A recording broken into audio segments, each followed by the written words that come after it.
ஒரு spherical கண்டக்டருடைய radius வந்து 1 மீட்டர்னு சொல்லியிருக்காங்க. அதோடைய கெப்பாசிட்டன்ஸ் எவ்வளவு அப்படின்னு கேட்டிருக்காங்க. நம்ம capacitance C is equal to epsilon naught area divided by டிஸ்டன்ஸ்ன்ற ஃபார்முலா தெரியும்.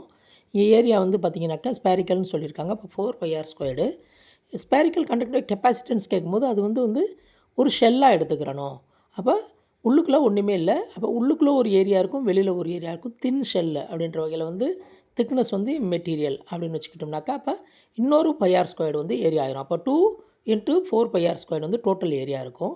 டிஸ்டன்ஸ் பார்த்திங்கனாக்கா டயாமீட்டர் ஆஃப் த ஷெல் வந்து ஆக்சுவல் டிஸ்டன்ஸாக இருக்கும். அப்போ 2r இருக்கும். அப்போ capacitance equal to epsilon naught × 2 × 4πr² divided by 2r இருக்கும். இதெல்லாம் ரிசால்வ் பண்ணி கொண்டு வந்தோம்னு சொன்னாக்கா 1 / 9 × 10⁻9 இருக்கும். இந்த 10⁻9 நம்ம மேலே கொண்டு போனோம்னா 10⁻−9 எழுதலாம். அந்த 1 வந்து 10ன்னு எழுதணும்னா 10 × 10⁻10 டிவைடட் பை 9 எழுதலாம். அப்போ 1.1 × 10⁻10 Faraday. Option C is correct answer.